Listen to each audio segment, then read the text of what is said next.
Hello, and a very warm welcome to Arena Breakout Infinite. We've got a mix of operators hitting Kamona, some with combat experience, and others, well, not so much. This place is full of unique challenges. Every encounter is different. Hopefully, this strategy overview will help you figure out how to put your skills to use and become one with the Dark Zone. In this game, you'll need to loot, shoot, and extract in order to get stronger. You can go into a raid using either tactical ops or covert ops. In tactical ops, you're going in with all your own gear. Choose whatever weapons, equipment, and supplies you want to bring.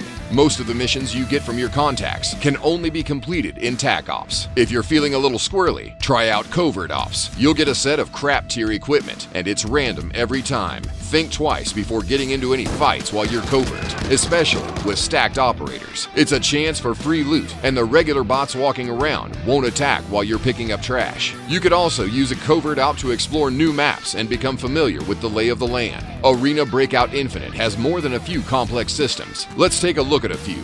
First up is the equipment screen. You've got 5 parts: weapons, headset, armor, chest rig, and backpack. Picking the right weapon is a matter of preference and circumstance. You need the right tool for the job. You can always bring your weapon into the gunsmith and slap on a few attachments too. Every attachment impacts a weapon's stats in different ways. Look out for a more detailed view on gunsmithing in Arena Breakout Infinite soon. Headsets are extremely helpful in combat. Each one has different stats. Good headsets can filter out noise in combat, allowing you to gather information more effectively. There's one headset that reduces the sound of gunshots while amplifying the sound of footsteps. Pretty handy. Armor comes in 2 main types: body armor and helmets. They'll have a protection level between 1 and 6. You better check your gear and be aware of its armor level. Chest rigs and backpacks, on the other hand, are important for carrying supplies. The more carry space, the more loot. Just a tip, you can stack multiple bags inside each other to maximize your carry capacity. The health system is another doozy. In the Dark Zone, everybody's health is divided among their head, chest, abdomen, and limbs. If you're attacked and your head or chest health drops to 0, then it's good night, sunshine. You're out of the raid, and so is all your loot.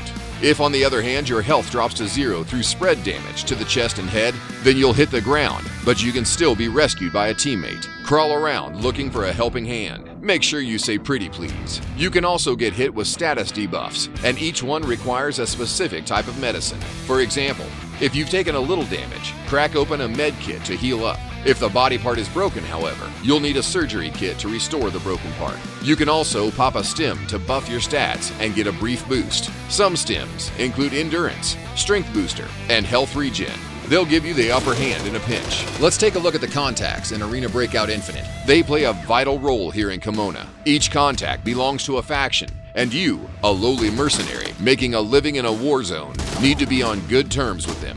Contacts dole out missions, and they don't expect you to work for free. They'll also sell you equipment and items, and even buy a few things off you for some decent coin. You can also sell the items you collect from raids on the market.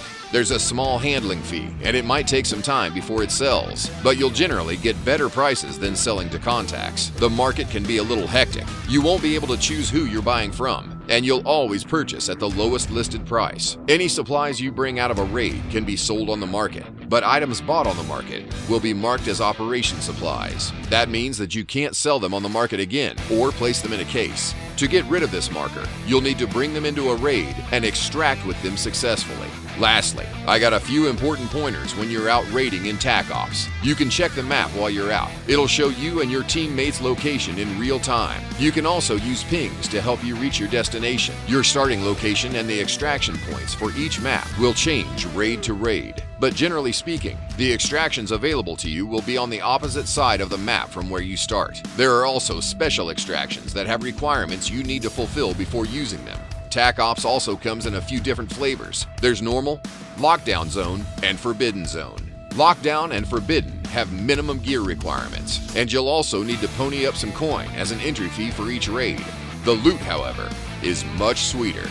There'll be more high-value containers and better drop rates for loot. You'll also find more boss squads. In other words, Lockdown and Forbidden Zone are where fortune favors the brave. If you're thinking about hitting them up, make sure you're prepared. Alright, that's it for today's overview. You're ready for the Dark Zone, whether you know it or not. Look out for more strategy guides in the future.